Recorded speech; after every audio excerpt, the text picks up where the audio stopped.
All right, guys, welcome back. So today we're going to be talking about what's next for Dricus du Plessis after UFC 312. At UFC 312, he pretty much shut out Sean Strickland. It was a great performance by him. Once again, just pulled it off like he always does. Just got it done. And this time he did it pretty clean, pretty technical. It wasn't just like against Izzy, he was running headfirst into the ground, just headfirst. Now came out there, had a real proper performance. Nothing really bad to say about it. Looked great. True champion.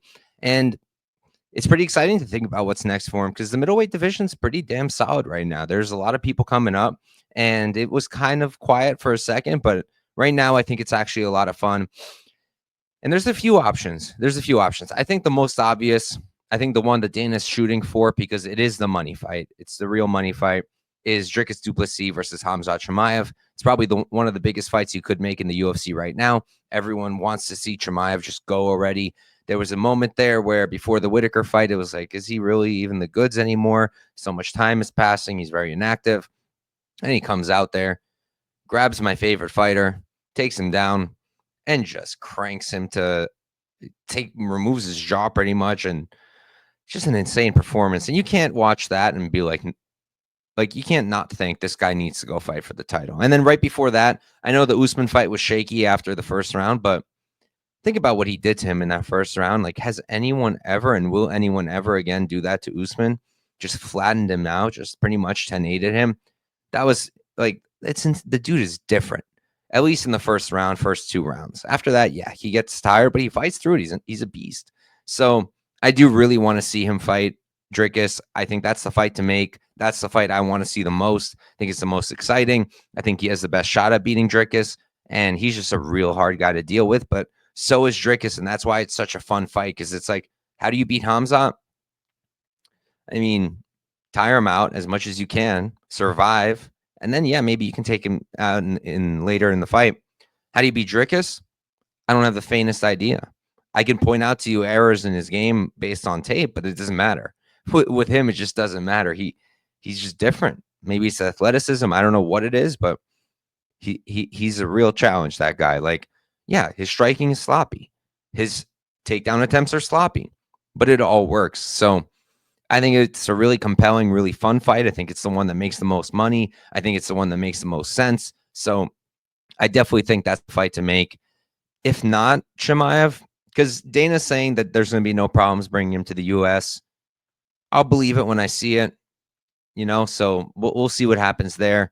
But if it's not him, a few weeks ago, I would have told you it's going to be Barallo next then, because Barallo makes sense. He's on quite a run, undefeated in the UFC, undefeated outside of the UFC, never been beaten. His grappling is really good. His striking has become really good. And he seems like a guy who could be champion now. So that would have made sense. But then Imavov came in, knocked out Izzy, jumped up 3 rankings. And now it's like, well, who are they realistically going to give it to? Imavov, probably.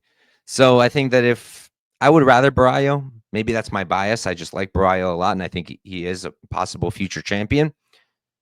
Imavov makes some sense, I guess. I don't think Imavov will beat Dricus. I think it could be a fun fight, but I just don't see it. I don't think he'd beat him, but it makes sense. He just beat Izzy. He beat Brendan Allen right before that, and he's got a bunch of wins. He's had 5-round events before. So I think that's probably what they do. If they don't do Khamzat, I think they'll do Imavov. I think like I said, it makes sense. Not the most compelling fight, but it could be. You could sell it. Imavov is a great striker. He's well-rounded. He could wrestle. He's got power.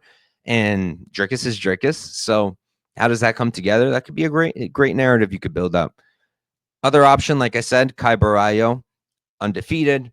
You could definitely build that into a narrative coming in there. Dricus maybe wants to take his O. Barallo wants to keep the 0, especially in a year where everybody's losing their zeros. Can he be the one to keep it and get the title?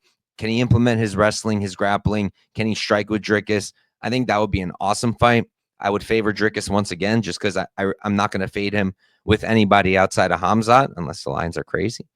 But yeah, I think that Barallo's got a decent chance of beating him, and that would be a great fight to make. If it's not one of them, nah, it has to be one of them. Because then there's only Izzy off the loss, Whitaker off the loss. Cannonier's about to fight against Oh, I guess if who's fighting Cannonier this week? G-Rod, yo, Gregory Rodriguez for a title shot would be crazy, but I don't think they're gonna give it to him off of the Cannonier win. He'll need another win, but the fact that that might even happen, maybe not this year, but next year, or maybe this year, that would be so good. I'm a huge Gregory Rodriguez fan. That dude is an animal. He will take the shots just to give them. He can do it all, strike, grapple. I love the guy. That would be a lot of fun. And the other obvious one is Anthony Hernandez. He's fighting Brendan Allen in 2 weeks. So maybe if he wins that one, he'll be up there. But I think both him and G Rod will probably need title eliminators before they get to a title shot. But that's it, guys. Thank you guys for tuning in. Peace out. I'll see you next time.